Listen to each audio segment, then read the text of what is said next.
A recipe that really stood out for me in Brookdale's new healthy cookbook was the chickpea curry. First of all, I'm from Durban and I think that all of us need to learn how to make a good old curry, but also because I'm a vegetarian. So chickpeas, that's what I eat for my protein. So it made absolute sense to make a curry out of this recipe book.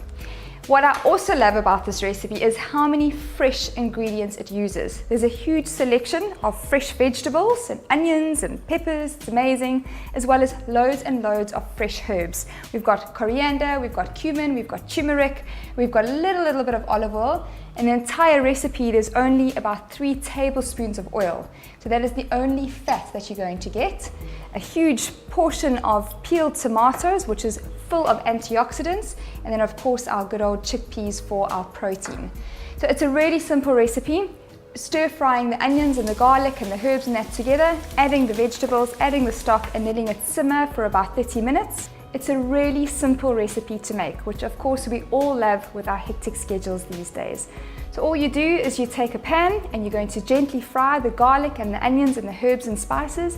You're going to add to that your tomatoes, your chickpeas and your fresh vegetables, and you're going to simmer that in the veggie stock for about 20 to 30 minutes until your veggies are a little bit tender. Then you take it out, you serve it with some brown basmati rice or couscous, and you serve this with a little bit of homemade coriander yogurt, and honestly, it's as easy as that. First things first, let's saute the onions and the garlic. Add to your pan your olive oil.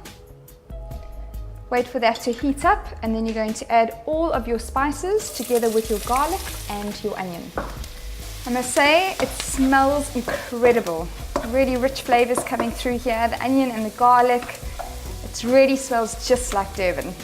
You need to allow at least 30 to 40 minutes for preparation for this recipe. You chop and chop and chop, you get all the herbs and spices, the oil, you have to drain the tomatoes, the chickpeas, and it does take time.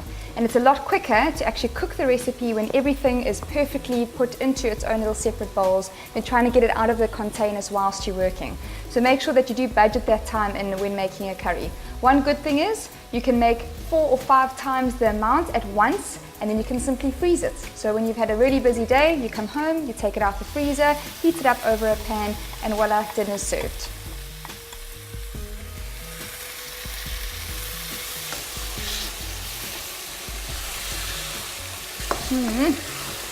That's good.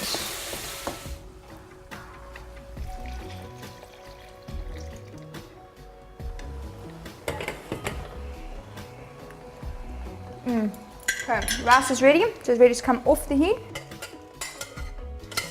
Next step is to add all your fresh veggies. So we've got baby marrows, beautiful peppers. The recipe called for red peppers, however they had none at the store, so I'm sure that yellow will do. They're still nice and sweet. Then mushrooms. I really don't like mushrooms, but I'm not just cooking for myself today, so they're big enough to be able to take out afterwards if you're not a mushroom fan, but they do give a lot of nice flavor to a dish, so nice to have in and then take out if you don't want.